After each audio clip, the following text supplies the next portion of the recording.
네, 이번에 이제 우리가 알아볼 것은 이제 대학교. 네. 진로 중에서도 대학교를 준비를 해왔습니다. 장애 학생들은 또 큰 부류로 이제 발달 장애 학생들, 비발달 장애 학생 이렇게 나눌 수 있어요. 발달 장애가 있는 친구들이 거진 60 몇 %. 전체 장애 학생이 무려 지금 저희 나라에 92,000명 정도가 있어요. 이 중에서 62,000명 정도가 발달장애. 네. 68%는 거의 차지하는 거나 마찬가지.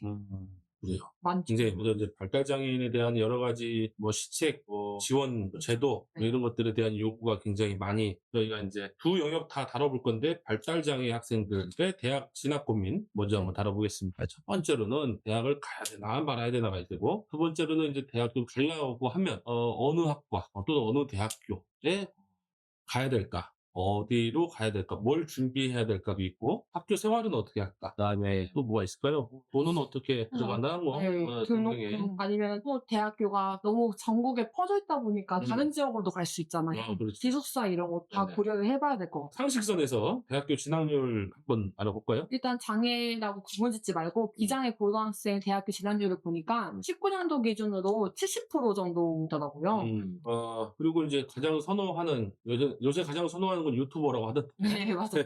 초등학교에 1이 있고 1위. 무슨 꿈을 이뤘네.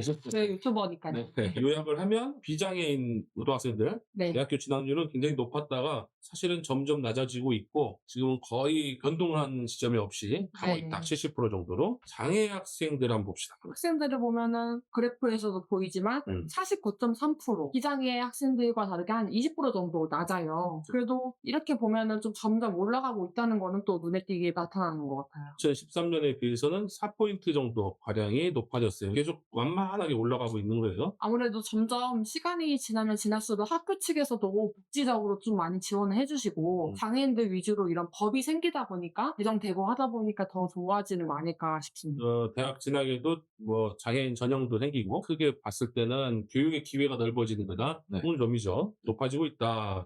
그다음에 그러면 대학교 아까 말씀드린 것처럼 갈지 말지 첫 번째 고민을 해야 되는 건데 대학교 가서 좋은 점도 있고 대학교를 감으로 인해서 없어지는 기회 비용도 있을 수 있으니까 그 이유들 조사를 또 해오셨어요? 네. 이 부분은 좀 장애 학생들도 고민이 되겠지만 비장애 학생들도 마찬가지로 늘 고민을 해요. 대학교를 왜 가야 될까? 그렇게 좀 부모님들께서도 마찰이 생길 수도 있는 부분이고 그래서 저희가 건양대학교 건양다움이라는 블로그를 참고해 보니까 건양대학교 대상으로 좀 인터뷰를 조사를 하셨더라고요. 그래서 학생들한테 왜 대학을 가야 하는지 이미 온 학생들한테 이미 왜 왔는지 그 이유를 물어보는 거랑 똑같을 것 같아요. 1위가 취업을 하기 위해서는 대학이 필수이기 때문에 그리고 그 다음으로는 배우고 싶은 분야에 대해 꽤 공부를 하고 싶으셔요. 현명하시네요. 그리고 대학 생활을 해보고 싶어서 특히 이 경험은 한 번밖에 하지 못할 것 같은 대학교에서만 해야 할 수 있는 경험인 거나 마찬가지고 그 다음으로는 다른 사람들도 다 지원하기 때문에 친구들도 가니까 나도 가는 거지. 고등학교에서 친구들이랑 만나는 것처럼 연장선으로 같이 가는 거고요. 그 다음에 인생의 목표를 이루기 위해서. 인생의 목표 있으신가요? 자꾸 바뀌는 것 같아요. 저도 너무 연하겠긴 한데 벌써 이 20살도 안 된 대학 진학을 준비하는 사람들은 이런 생각을 하고 있나 봐요. 괜찮아요. 23%밖에 없으니까. 네. 부모님의 권유가 마지막이고 그 다음 기타가 있네요. 네, 그렇죠. 대학을 안 가도 된다고 하시는 분들도 당연히 계실 수 있죠. 네. 소신 있는 친구들. 저는 소신이 없었으니까 어떤 의견들이 있는지 한번 봅시다. 1위가 대학을 나오지 않아도 목표를 이룰 수 있어서 이미 자신만의 설계, 자신만의 인생의 목표가 있기 때문에 굳이 대학교를 가지 않아도 뭐 할 게 충분히 많으셨었나 봐요. 근데 이 말도 진짜 동감합니다. 대학을 나오지 않아도 자신의 목표가 확실하면 방법이 요새 너무 여러 가지가 있긴 있죠. 네. 그리고 두 번째로는 자신이 하고 싶은 일을 하는 게 더 가치 있기 때문에 꼭 대학교를 나온다고 해서 다 모든 일이 술술 잘 풀리는 게 또 아니잖아요. 자신이 하고 싶은 거를 다 할 수 있는 것도 아니기 때문에 이렇게 좀 빨리 도전해보는 것도 좋을 것 같습니다. 비슷하네요. 그 2위가. 네. 그 다음으로는 높은 학비로 인한 경제적 부담감. 대학 등록금이 아무리 좀 나라에서 국가장학금이나 이런 지원 제도가 있긴 하지만 2천에서 4천까지는 들 수 있을 것 같아요. 이게 무시 못하는 부분이고 또 학자금 같은 거를 또 다 갚아야 되는 분들도 많이 받기 때문에 당연히 부담이 될 것 같습니다. 학자금 용자가 좋기는 해요. 대학교 교육의 기회를 넓혀주는 거는. 근데 이제 졸업하자마자부터 사실은 빚더미에 앉는 거니까 네. 그래요. 그게 부담이 되죠. 그 다음으로는 수도권 지역의 대학 아니면 의미가 없어서. 그거 엄청 인기 대학이 아니고서야 네. 굳이 왜 가야 하지? 음.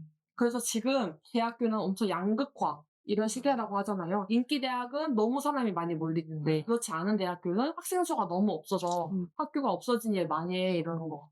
그래서 오늘의 주제인 비장애 학생들 나중에 진학 고민 학교 갈까 말까 비장애 학생들 전체 설문과 그다음에 장애인 학생들의 설문 뭐 전체적으로 조사한 내용들을 정리해 보면 이렇게 네 가지 정도가 될 거라고 해오셨어요. 한 논문을 참고하니까 총 4가지를 좀 준비 요인으로 생각을 하시더라고요. 첫 번째, 대학 진학의 목적이 무엇인가. 두 번째, 자신의 흥미와 적성. 이 자신의 학생을 말하는 거겠죠. 그리고 세 번째, 대학의 장애학생 지원 여부. 대학교에 장애학생 지원센터가 있는데 도움이 필요로 한 친구가 있을 거예요. 근데 학교에서 그 센터에 얼만큼의 이런 도움을 받을 수 있는지 이런 것도 좀 무시 못하는 부분이고 마지막으로는 일자리 연결 가능성. 이거는 꼭 대학교에 간다 해서 좋은 취업 자리를 얻는 것도 아니고 학교 측에서는 취업률을 높이기 위해 뭐 지원센터에서도 많이 도와주시지만 취업하는 이런 부서가 또 따로 있어요. 거기서도 얼마나 좀 도와주실 수 있을지. 그래서 이렇게 네 가지 정도를 갈까 말까 고민을 하게 된다면 우리 아이를 보낼지 말지 그다음에 당사자도 아우 나 갈까 말까 고민된다면 이런 시간을 한번 갖는 거 참 좋은데 잘 안 가게 되잖아요. 네. 진지하게 한번 앉아서 생각을 한번 해봅시다. 발달장애 학생들 대학 진학의 목적, 그 목적에 부합하면 이 목적에 이것도 나는 오케이, 저것도 오케이 이렇게 오가 많아지면 대학을 가야겠다. 확신이 강해지실 거고 이건 아닌 것 같아. 빽 이렇게 이것도 굳이 아닌 것 같아. 이런 것들이 많아지면 대학 말고 다른 방법을 선택해보는 것도 나쁘지 않겠다라고 의사결정을 하시는 것도 좋을 것 같아요. 자, 발달장애 학생들의 대학 진학의 목적으로 우리가 점검해보거나 체크해볼 만한 것들 뭐가 있을까요? 첫 번째로는 좋은 직장에 취업을 하기 위한 건가? 취직을 위해. 직장에 취직을 위해서 좋은 직장에 취업하기 위해 대학을 발달장애 우리 청년들이 대학을 어떠신 것 같습니까? 네. 좋은 직장을 취업하기 위해서 대학을 가야 된다. 네. 부합되면 이제 대학을 가야겠죠. 이게 굉장히 크지 않다라면 고려해 보셔야 된다는 거지. 네. 또 그다음에는 그다음으로는 깊은 공부를 하기 위해. 깊은 공부를 하기 위해서. 이게 발달장애 학생들이 우선 공부는 공부야 라고 생각하시는 분들도 가끔 계셨어요. 근데 제가 찾아보니까 발달장애 학생들이 요리나 뷰티 패션 이런 학과를 좀 많이 진학하더라고요. 근데 이런 부분에서 대학교에서 공부를 하게 된다면은 전문적인 지식이 많이 쌓일 수 있고 경험을 안 해보는 것보다 이미 했던 사람이기 때문에 더 일을 잘할 수 있을 것 같은 가능성이 있다고 생각합니다. 가능성은 있다. 네. 그렇죠. 가능성은 있죠. 아무래도 4년 정도 한 분야에 대해서 깊은 공부를 하면 좋죠. 그리고 본인이 원하면 또 공부할 수 있는 기회를 가지는 게 얼마나 좋아요. 다만 이제 이런 게 있지. 인프라가 갖춰졌느냐. 한번 말씀하신 것처럼 발달장애 학생에게 맞춤형으로 공부할 수 있는 기회가 제공되느냐가 이게 좀 퀘스천 마크. 네, 저는 좀 비관적이에요. 사실 솔직히 말하면. 가면 이제 깊은 공부를 할 수 있게끔 뭔가 이렇게 개별화, 사실 우리가 지금까지 계속 개별화 교육을 해왔잖아요. 근데 거기서는 개별화 교육을 지원해 줄 만한 시스템이 아직은 갖춰지지 않은 곳이 많아요. 그러니까 혼자 공부를 스스로 갖춰서 잘 해야 될 건데. 교우 관계와 다양한 경험을 하기 위해서. 아까도 비장애 학생들 인터뷰에서도 그랬었지만 대학 경험이 정말 소중한 추억이에요. 지금도 대학교 친구들이랑도 잘 어울리면서 학교에 있었던 이야기 주고받고 그러거든요. 대학교를 가야 MT 가본 경험이 있고. MT를 가려면 대학교 가면 그게 꽃이라고도 볼 수 있죠. 살면서 뭐 동년배들이 비슷하게 하는 경험을 갖는 거는 중요하긴 하죠. 근데 이제 다양한 경험을 하기 위해서 하는 측면이 제일 강하실 것 같아요. 부모님들이 우리 자녀를 발달장애가 있는 우리 자녀를 대학에까지 보내야겠다라고 생각하실 때는 뭐 앞에 말한 3가지도 다 부합되겠지만 근데 이제 다양한 경험들을 하면서 뭐 또래들하고 교우도 뭐 말씀하신 것처럼 친구를 막 사귀고가 잘 될 거냐는 기대는 잘 아시겠지만 과도한 기대를 가지면 또 실망도 큰 법이니까 이것도 한번 생각해 보셔야 된다는 거예요. 그 다음으로는 기본으로 갖춰야 하는 학력 인정 시설. 이게 고등학교 졸업이냐 대학교 졸업이냐 사람들의 시선을 아직까지 좀 많이 신경을 쓰시는 것 같아요. 우리 장애가 있는 자녀분도 대학교까지는 그래도 일단은 나와야 되면 나오는 게 좋지 않을까 하는 생각을 할 수 있고 그리고 성장하기를 바라는 게 제일 크실 것 같은데 대학교는 대학교대로 성장할 수 있는 뭐 여러 가지가 있으니까 이렇게 4가지 정도 좋은 직장 취업 그다음에 깊은 공부 다양한 경험, 그다음에 뭔가 어디까지는 나와야 된다는 기본, 이 네 가지 정도의 아마 목적이고, 이거 외에도 아마 있으실 것 같아요. 네. 그 목적이 확실하다면 대학교 가셔도, 또는 가시라고 권유해도 네. 괜찮겠다, 그런 거죠. 근데 이 목적들이 어느 것도 하나도 뚜렷하지 않다. 네, 전체가 다, 아유, 다 그냥 이런 것들이 모두 잘 이루어지면 좋겠지. 그런 건 사실 잘 없어요. 이게 다 이루어지는 거는 좀 없고, 어느 것은 한 70%, 나머지는 한 10%, 20% 정도 이렇게 계획을 하고 진학을 계획하시는 거다. 이런 것들이 아니라면 조금 더 고민해 보시는 것도 괜찮겠다. 그러니까 이런 목적이 잘 안 이루어질 것 같은데 굳이 4년을 또는 2년을 차라리 직장에 먼저 들어가는 것도, 네. 네, 어쨌든 취업을 위해서였다면 네, 괜찮을 것 같다는 생각이 좀 듭니다. 두 번째는 자신의 흥미와 적성. 자신의 흥미와 적성이라고 해서 깊은 공부를 할 건가? 다양한 경험을 할 건가? 좀 왔다 갔다 하시고 헷갈리실 거예요. 그리고 또 주변의 권유와 본인의 선택 중 어떤 건가? 이게 발달장애 학생들은 자기 자신이 선택하는 것보다 부모님의 권유나 선생님의 권유로 좀 진학에 대한 고민을 좀 많이 한다는 연구 결과가 있더라고요. 네. 근데 그 이유는 자신의 의견이나 자신이 어떤 걸 하고 싶은지 약간 비발달 친구들에 비해서는 생각을 좀 못하는 것 같아요. 생각을 못하기보다도 주장을 잘 못하는 거죠. 주장하는 경험이 떨어지는 거죠. 그래서 뭐 부모님들께서 우리 자녀는 더 많은 공부를 했으면 좋겠다. 아니면 이런 경험을 시키고자 대학교에 보내실 수 있는데 그거를 그 학생이 원하는지 아니면 잘 따라갈 수 있는지 그 부분도 같이 한번 고민을 해보시면 좋을 것 같습니다. 네. 자, 아까 대학교 가는 거 목적 네. 명확한지 고민 한번 해보시라고 했고, 두 번째 고민은 흥미와 적성인데, 네. 이 친구의 흥미와 적성에 맞는가를 고민해 보셔야 하는 거죠. 본인이 원하지 않아서 그만두는 경우가 굉장히 많다. 물어봐야죠. 의사 표현이 정확하게 잘 나오지 않거나 매일매일 하더라도 계속해서 물어봐서 흥미와 적성을 잘 생각해보고 본인의 선택이 될 수 있게끔 기다려주고 하는 게 필요하다. 자, 세 번째는 대학의 장애학생 지원 여부분을 현실적으로 지원하는 잘 있느냐, 그걸 갖고 또 고민을 하셔야 돼요. 애초에 들어가는 것도 어렵지만 들어가고 나서도 굉장히 힘들 수가 있다. 담임 선생님 같은 개념이 없다, 대학은. 잘 아시는 것처럼 전담 교수님들 뭐 그런 제도도 좀 있다고 하더라고요. 그래서요, 네. 있어도 학생들이 많고 교수님들이 이렇게 뭐 옛날에 고등학교처럼 이렇게 해주질 않잖아요.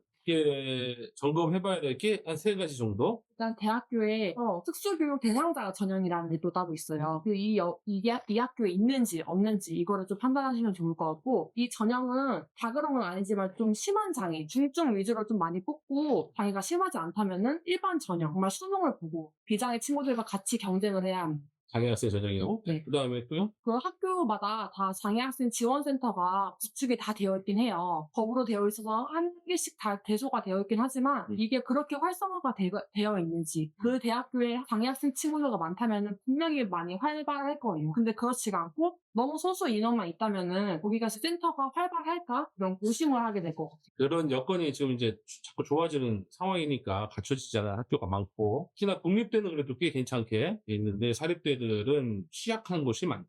그거 알아보셔야 된다. 그런 게 있고요. 네. 마지막으로는 중도 포기 사례가 많다는 점을 고려해 주시면 좋을 것 같아요. 지금 이렇게 대학을 갈지 말지 고민이 많이 되시지만 또 이거 대학을 간다고 해서 다 고민이 해결되는 것도 아니거든요. 그래, 이런 사례들은 이제 비발달 영역이 더 많고, 비발달이 더 많고. 네, 시각이나 청각장애 같은 경우에는 지원하는 시스템이나 지원하는 사람, 보조 장비들 그런 것들을 받는다고 하지만 그래도 다니기가 너무 어려워요. 네. 이미 학교에 병사로라든가 그런 학교 구조물에 대한 인프라도 부족하지만 아무래도 장애 학생이 직접 이렇게 뭐 메모를 한다든가 타이핑을 한다든가 시험 준비를 위해서 도서관에 가서 막 공부한다든가 등등의 학업을 따라가는데 어려움이 있단 말이죠.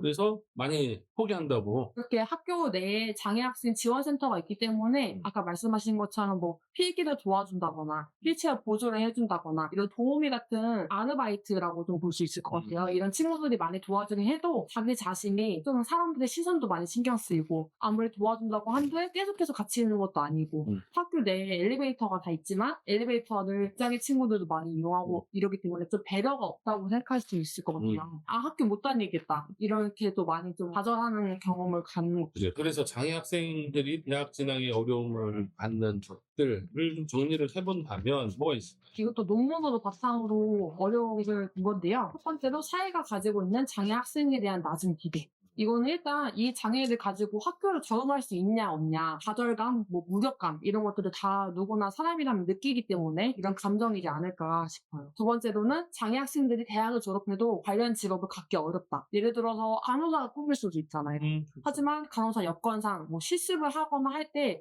여러 가지 제약을 따지거나 또 실습을 못 따라가거나 할 수가 있어요. 그리고 일단 특수교육 대상자 전형에 대해서 말씀을 아까 드렸었는데 이런 의대나 간호 이렇게 좀 특수 학과에서는 이런 전형 자체가 아직은 없다고 해요. 그런 것도 때문에 아무리 뭐 장애인 의무 고용 제도가 있어도 장애인 고용에 뭐 기업들이 다 적극적이냐 그것도 좀 아닌 것 같고. 그냥 벌금 내고 말죠. 네, 네. 그런 경우도 네, 많죠. 그래도 제도이기 때문에 어쩔 수 없이 고용을 하긴 하지만 그렇게 장애 학생들을 많이 배려해준다고는 좀 많이 못 느꼈어요. 한번 좀 생각을 해보시면 좋을 것 같고요. 네. 세 번째로는 대학 내 장애인 배려시설 부족. 그냥 뭐 요새 학교에서는 편의시설이 많이 구축되어 있는 거를 눈에 띄게 확인할 수 있지만 원래 경사로가 높은 학교가 엄청 많잖아요. 네. 턱도 높고 뭐 언덕에 경사도 있고 엘리베이터 없으면은 어떻게 이용하지? 또 학교가 워낙 넓다 보니까 이 건물에서 수업 듣다가 저쪽까지 가야 되는데 뭐 시간이 별로 없고 아, 그래. 저는 열심히 뛰어다녔던 기억이 있긴 한데 휠체어 탄 친구들은 과연 이게 이 시간 동안 가능할까? 또 시작부터 출석 체크를 또 하잖아요. 그렇죠.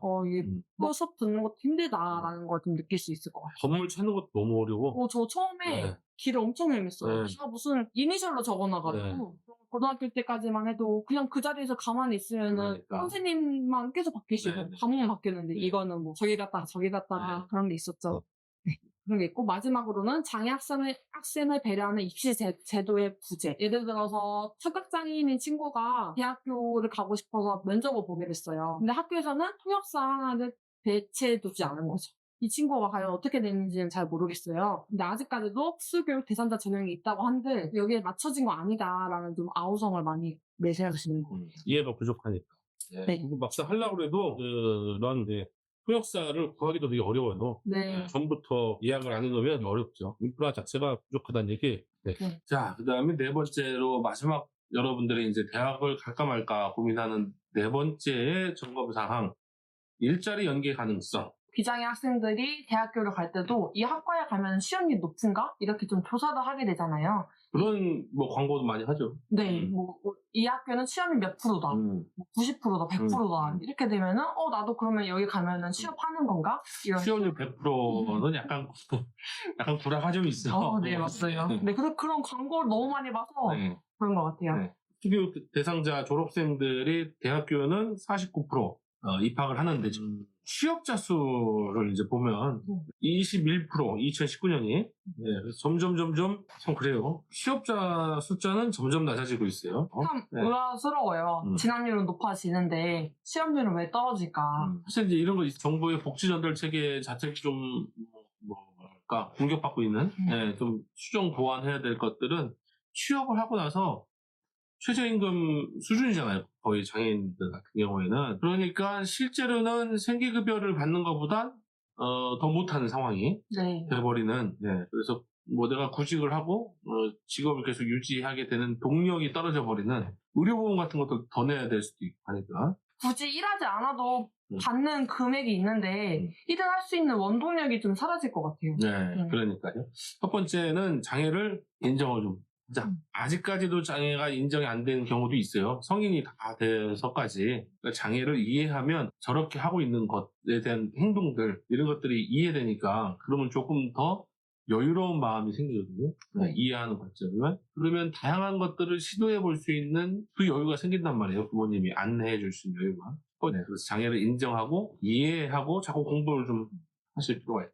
포기하지 말자는 어떤 가능성? 장애 학생들을 보게 되면 어릴 때는 치료실, 뭐 과외 수업 막 등등해서 굉장히 많은 지원들을 막 해요. 엄마들이 열성적으로 또 아빠들도 부모님들은 나이가 먹게 되고 자녀들도 나이가 먹고 부모님들도 나이가 먹고 자녀들은 더 에너지가 점점 차오르지만 부모님들은 어떻게 돼요? 이제 에너지가 떨어져요. 너무 힘들고 그리고 그동안 많은 돈과 노력과 시간을 가지고 지원을 해봤는데 변화되는 게 별로 없어 보여. 정확한 거는 없는 게 아니고 없어 보여. 그러니까 이제 포기하는 거야. 포기하지 말고 계속적인 지원을 해줘야 되는 거예요.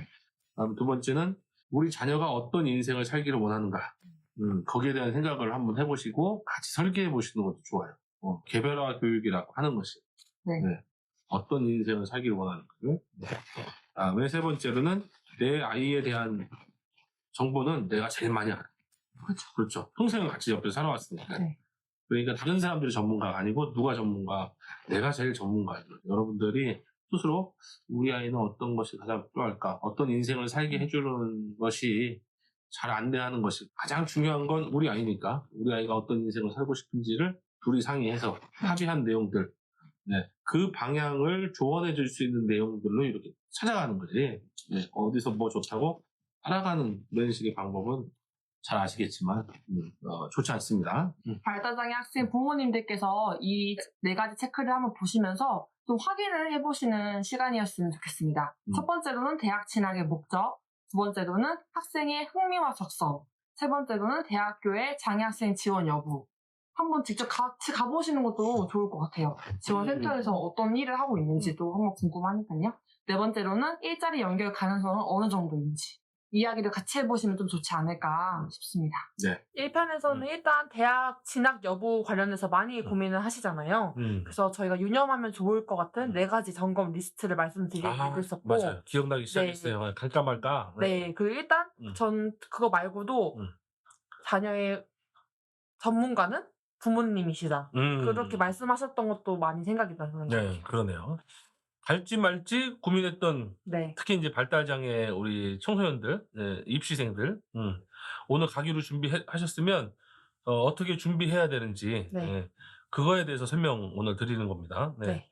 준비가 뭐 여러 가지 있을 수 있을 것 같아요. 어떻게 준비를 하는 거고 또 준비하는 과정에서 어떤 어려움이 있었고 또 어떻게 해야 좀 정보를 찾나? 좀 이런 거에 관련돼서 말씀을 드리려고 그렇죠. 합니다. 정보도 찾아야 되고 정보만 찾는다고 끝나는 게 아니라 그죠. 네, 그러니까 지역에서 다닐 건지 뭐 다른 지역에서 다닐 건지 네. 그런 마음가짐이나 돈 준비도 해야 되고 네, 정말 여러 가지 신경이 안 쓸 수가 없는 게 맞아요. 자신이 맞는 학과를 찾는 것도 일이고 자신이 맞아요. 맞는 대학교도 찾아야 되는데 거기를 어떻게 다닐 거며 또 거기 다니게 되면은 생활비도 있을 거고 기숙사비도 있을 거고 또 거기에 도서관 같은 것도 이용을 허리가 해야 막 되고 펴진다 벌써.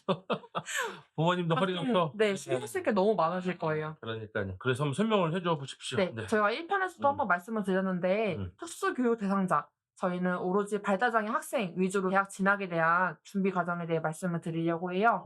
그래서 입학 경쟁이 아니라 선호들 모집을 하려고 모집 경쟁을 하는 상황이 발생됐다. 박대지감이에요 정말. 네. 그래서 어떠한 교육부 자료를 보니까 24년도 기준으로는 12만 명 정도 미달이 될 거고 뭐 30년에는 더 많은 수가 미달이 될 거다. 그래서 저희가 장애 학생의 대학 진학 준비 요인은 어떤 것이 있을지 16년도 논문을 한번 참고했어요. 장애 종류로는 뭐 시각, 청각, 지체, 발달 이런 식으로 있었고 논문 참고하면서 발달장애 학생들이 더 진학률이 높았다라는 걸 좀 확인할 수 있었습니다. 얼마큼 높았는데요? 저번에 그 어떤 기사에 68% 정도가 다 차지를 한다고 했었거든요. 전체 장애대 학생들? 네. 전체 학생 수 중에서 68%나 차지합니다. 그래서 대학 진학 준비 과정으로는 뭐 대학 결정 요인, 대학 진학 준비 시기, 정보 수집 방법, 지원 제공하는 사람, 뭐 학교 교육 과정과의 연계, 이렇게 뭐 사교육, 대학 진학 지원 프로그램 여러 가지 좀 있었어요. 네, 이런 것들이 뭐를 해준다고 했거든요? 네. 다 하나의 대학을 진학을 준비하는 과정이나 마찬가지죠. 네. 그래서 일단 대학 선택 시 고려한 상황에서 나의 적성인지 부모님의 권유인지 이런 것도 한번 표가 나왔는데요. 시각장애가 청각장애 그런 분들은 자신의 적성을 따지는 거 많이 확인할 수 있었지만 발달장애가 아닌 비발달 네. 쪽은 자기 적성이 되게 중요하다. 네, 자신의 적성 위주로 대학 선택을 했고요. 발달장애 같은 경우에는 자신의 적성보다도 부모님이나 선생님의 권유로 선택하는 상황이 높다는 걸 확인할 수 있었습니다. 마찬가지로 똑같이 뭐 대학 선택에 영향을 준 사람도 시각장애나 청각장애, 비발달 장애 학생들은 자신이 가야겠다. 좀 발달장애 같은 경우에는 좀 선생님의 역할과 부모님이 좀 크다는 것들을 확인할 수 있었습니다. 이게 지금 이제 퍼센트죠, 앞에가? 앞에가 인원수, 뒤에가 퍼센트. 앞에가 인원수, 뒤에가 퍼센트. 네. 그러니까 이렇게 보면 시각장애, 청각장애 다 보면 시각장애가 부모님이 19% 정도 영향을 줬고 선생님이 14% 정도 영향을 줬고 이게 자신이잖아요, 이게. 네. 그럼 자신이 57%? 네. 그러니까 57%나 자신을 선택했다는 그런 거죠. 굉장히 높아요. 시각장애 같은 경우에는. 근데 이제 청각장애는 자신이 높긴 하지만 그래도 부모님이나 선생님도 영향을 많이 주고 있고, 그렇죠. 네. 지체장애인도 자기가 제일 높고, 나머지도 뭐 시각장애인과 거의 그 대동소이한 정도의 네. 영향인데, 발달장애 같은 경우에는 이게 이제 역전이 되네요. 네.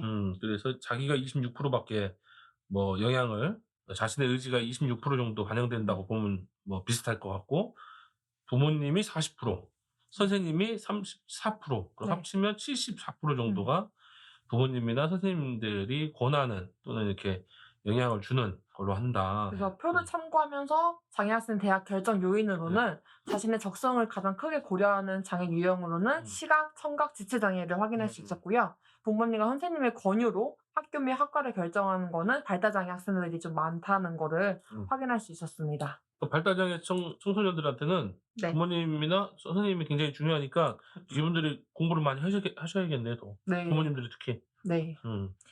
그리고 특히 대학 진학 준비 과정에 어떤 어려움이 있었나 좀 통계를 보니까 음. 시각이나 청각장애 같은 경우에는 장애를 고려한 교과서나 수험 교재가 없는 것.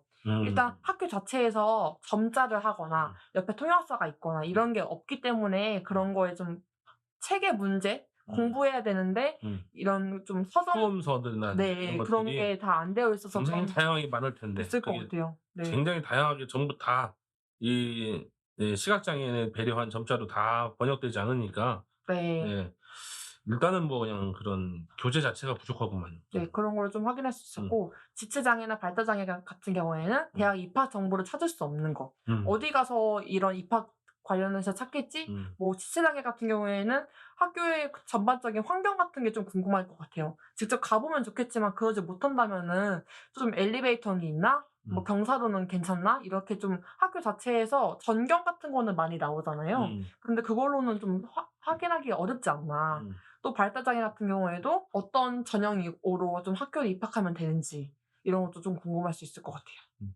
지체장애인 같은 경우에는 대학에 입학 정보를 찾을 수 없는 게 63%나 나와요, 보면. 네, 엄청 발달장애도 많죠. 뭐 인제 네. 그렇고. 그래서 지체장애인 같은 경우에는 편의시설이 굉장히 중요하니까, 네, 너무 예. 중요하죠. 각 층마다 층에 뭐 이렇게 큰데 한 군데 가운데만 화장실이 떡하니 있고, 네. 그것도 심지어는 남녀가 공용으로 쓰거나 이러면 너무 힘들잖아요. 네.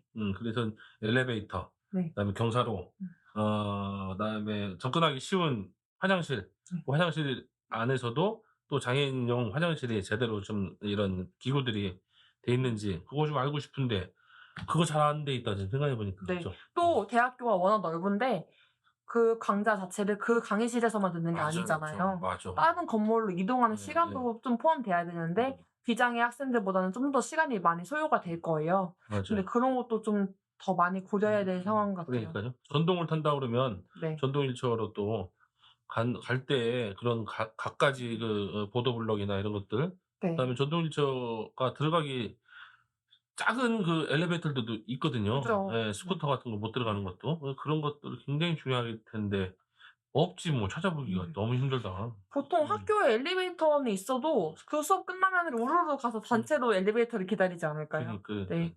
그래서 당연히 이렇게 어려움을 다시 한번 또 확인할 수 그러네요. 있었고요. 네. 장애학생 대학교 관련해서 정보 수집은 어떻게 하시냐. 평균 고등학교 2학년 때부터 시작을 좀 하시고 이런 정보 수집 관련해서는 인터넷 사이트나 블로그, 인터넷은 뭐 이따가 말씀드릴 거고 블로그 같은 경우에도 대학교 같은 블로그도 있겠지만 특수교육 대상자 전용 블로그 같은 거에 가입을 하셔서 이런 정보 소식을 좀 많이 알림으로 받으시는 것 같아요. 또 미리 대학 진학한 선배가 있다면은 롤모델로 삼아서 좀 조언을 여쭤보시는 것 같고 가족분들이나 친척분들이 많이 좀 도와주신다고 하십니다. 뭐 평균적으로 고등학교 2학년이라고 하니까 굉장히 늦네요. 그죠? 전 좀 더 빨리 준비해야 되는 거 아닌가 했는데 이게 매년 바뀌는 입시 제도가 있잖아요. 그래서 거기에 맞춰서 하다 보면은 고등학교 2학년 정도가 맞겠다 싶기도 한 것 같아요. 그 스카이캐슬에서 나오지만 완전 어렸을 때부터. 완전 초등학교 때부터 다 준비하는데 좋은 대학교 가려고. 네. 그 정도는 안 되더라도 그래도 고등학교 1학년 때부터는 준비를 해야 될 것 같은데, 네. 거의 맞닥뜨려서 하기 시작하네요. 네. 네. 그러니까 오늘 영상 보신 분들은 좀 빨리 준비하시는 것도 좋을 것 같아. 네. 미리 생각만 한번 해 주시고 2학년 때부터 세분화시켜서 좀 직접 찾아보시는 게 좀 좋을 것 그러니까요. 같아요. 네. 그리고 장애학생 대학 준비에 어떤 어려움이 있으셨냐라고 여쭤보니까 첫 번째로 제일 많았던 게 정보의 부족입니다. 어디에서 정보를 찾아야 될지 모르겠다 이런 게 있었고 학교의 대학 진학 지원의 부족. 이거는 좀 지체장애인 친구들이 많이 선택했을 것 같은데 자기가 대학을 간다고 해서 해결될 게 아니잖아요. 누군가의 지원이 필요하고 누군가의 도움이 필요한 사람들한테는 이 지원이 정말 큰 어려움이고 또 장애를 고려하지 않은 학습. 아까 시각장애나 청각장애, 수험도서 같은 거 말씀을 드렸었는데 이런 도서 같은 문제이지 않을까 생각합니다. 그래요. 뭐 하나부터 열까지 네. 부족한 건 토성이지 뭐. 네. 네. 부족한 게 너무 많겠지만 네. 대표적으로 3개 네. 이렇게 좀 말씀드릴 수 있을 것 같고 현재 장애학생 대학을 지원하기 위해서 고등학교 때나 중학교 때부터도 대학 탐방을 하거나 진로 캠프를 하거나 저는 초등학교 때 적성검사 같은 것도 많이 했었던 것 같아요. 오늘의 핵심이죠. 학도교육 대상자 전형이라고 따로 있어요. 이거는 장애인을 뽑는 전형. 이 위주로 좀 말씀을 드리고 싶은데 그러니까 옛날에는 네. 이제 흔히 알려져 있는 건 장애학생 전형 이렇게 네, 이제 맞아요. 얘기를 많이 했는데 정확한 명칭 요번에 저도 알았어요. 선생님 알려줘서. 네. 특수교육 대상자 전형? 네. 네. 이거를 좀 장애인 전형이라고 보시면 될 것 같은데 또 학교마다 기초생활수급자나 차상위 계층 전형도 따로 있어요. 그렇죠. 네, 저는 네. 농어촌 농어촌, 전용 이런 게 있듯이 특수교육 대상자 전형이다라는 전형이 있고 이건 각종 장애 또는 지체로 인하여 특별한 교육적 요구가 있는 자가 대상으로 수험생 장애 정도에 따라 대학 내 대학 입학 전형 관리 위원회가 또 있대요. 여기서 무조건 심의를 거쳐서 정하는 거고 특정 학과나 특정 장애 유형에 한정하여 지원 자격을 제한하지 않도록 하고 장애인 특별전형 취지에 부합하는 평가 요소 및 평가 방법으로 도입해서 중증 장애 학생들이 선발해서 배제되는 일이 없도록 운영한다라는 게 이 규칙으로 정해져 있거든요. 그렇죠. 예, 그렇게 네. 장애 학생들만 따로 네. 경쟁할 수 있게끔 전형을 따로 만들어 놓는다는 거잖아요. 네. 그렇게 해야지 친구들이 뭐 여러 가지 보조기구를 사용해야 되는 경우도 있고 시험 보는 거에서도 예, 그다음에 이제 영어 듣기 평가 같은 게 청각장애는 또 안 되니까 네. 예, 그런 여러 가지의 제반 사항들이 있으니까 따로 경쟁시키는 게 맞지. 네. 이전에는 좀 소수의 학과에서만 모집을 했었는데 지금은 다 폭넓게 확대가 돼서 학과 종류가 많아지긴 했어요. 그래도 여전히 학교마다 모집 인원이 현저히 줄어드는 학교가 있고 좀 모집을 많이 하는 학교가 있고 좀 이것도 한번 좀 비등하게 하면 좋을 것 같고요. 그러니까 이제 우리가 2편 찍을 거 미리 한번 봤는데 네.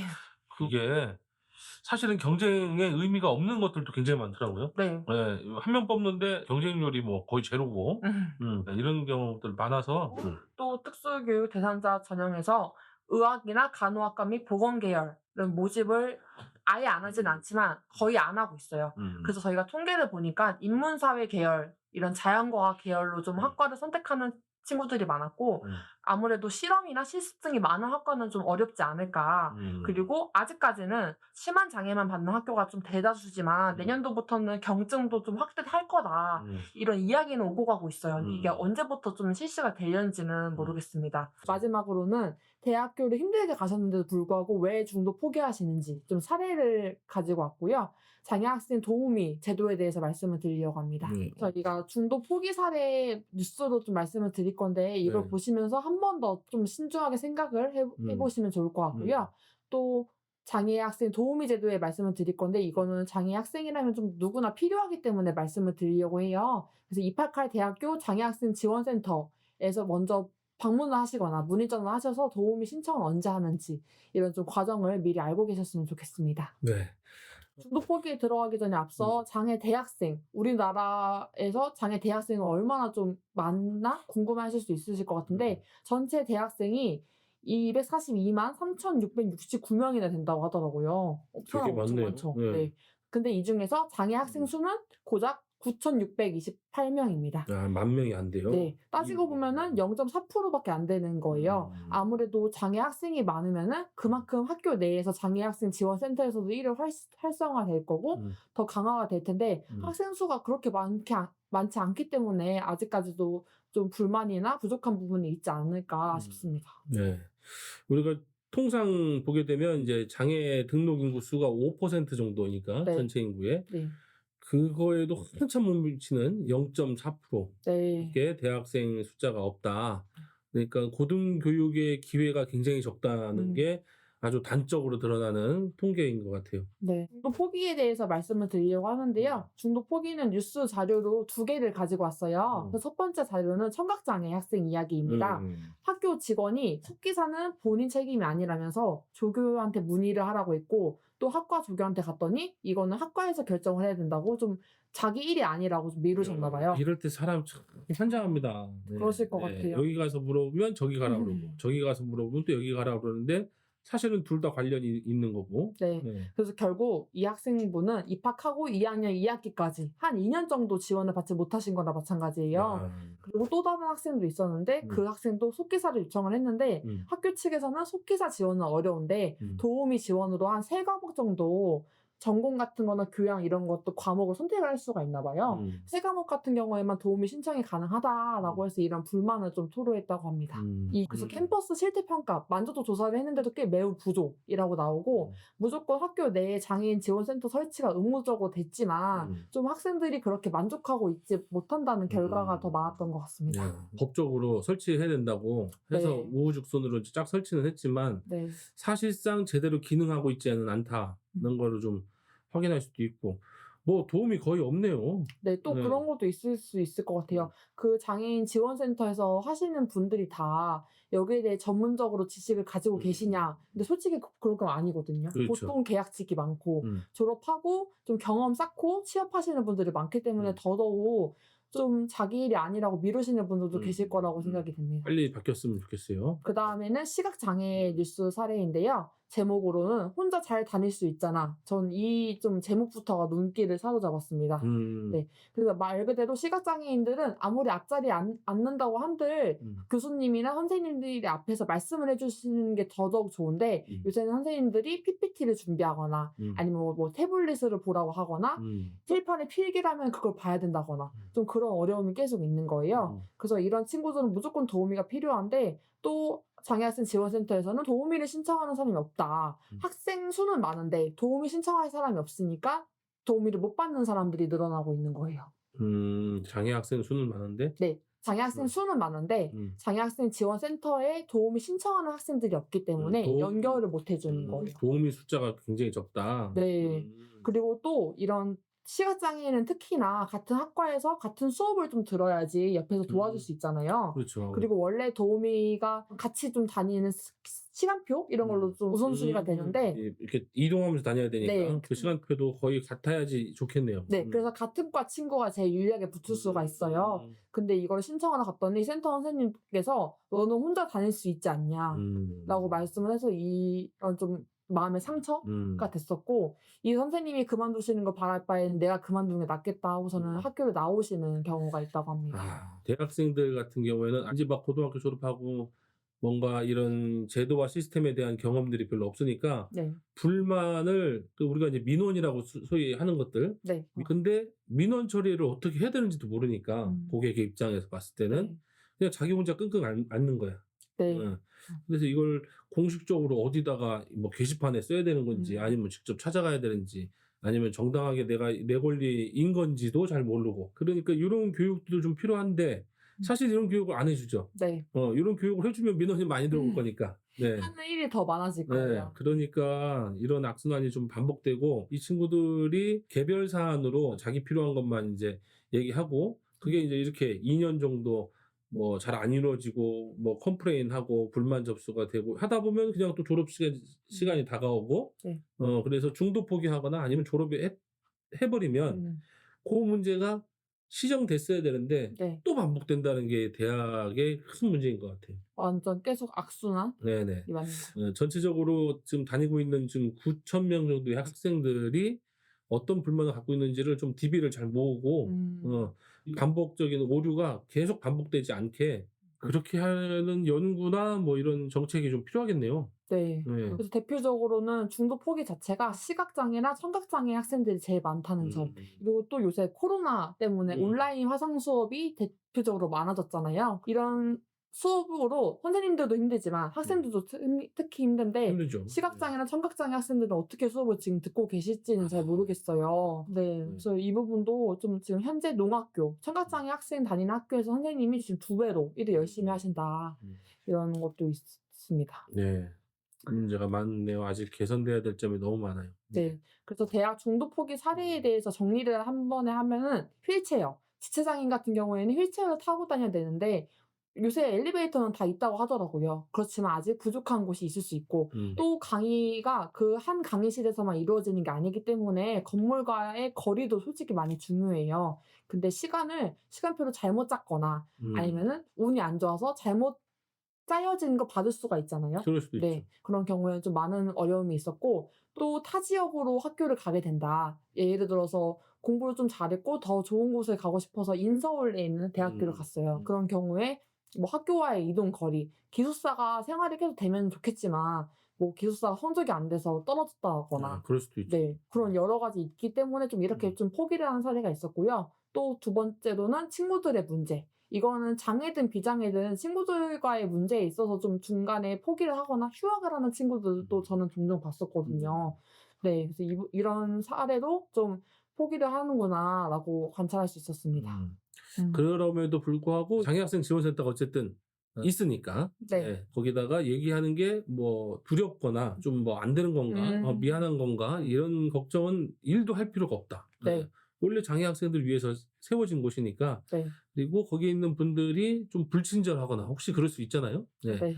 아까 말씀하신 것처럼 잘 모르고 이해를 못하고 있다든가 그렇게 하더라도 정당한 권리니까 얘기하셔야 되고 거기서 만약에 얘기가 안 된다 네. 했는데도 잘 정리가 안 되고 수정이 이루어지지 않다. 그러면 그 다음에 어떻게 하면 좋을까요? 교수님께 좀 말씀을 네. 드리는 것도 좋은 방법이 될 수 그렇죠. 있을 것 네. 같아요. 교수님 말씀드리고 교학처 뭐 이런 네. 학교의 시스템이 또 있을 거예요. 거기도 얘기하시고 그렇게도 잘 안 된다. 네, 교육청이나 뭐 네. 이런 데도 이제 아마 민원 넣는 곳이 있을 거예요. 네. 민원 넣고 막 이런 게 정신적 스트레스도 강하고 어디다 넣어야 될지도 모르고 하니까 초기에 좀 어려우실 수 있는데 뭐 어쩌겠어요. 내가 정당한 요구를 하는 건데도 잘 안 갖춰져 있는 상태에서는 이렇게 한 명 한 명 개척해 갈 수밖에 없는 여건도 좀 있는 거니까 네. 하시면 후배들한테 도움도 되고 조금 더 적극적으로 신청하셔도 된다. 네. 그리고 만약에 그것도 잘 안 되면 뭐 우리 같이 이렇게 장애인 단체들이나 네. 이런 곳에 좀 더 얘기해 주세요 또. 네.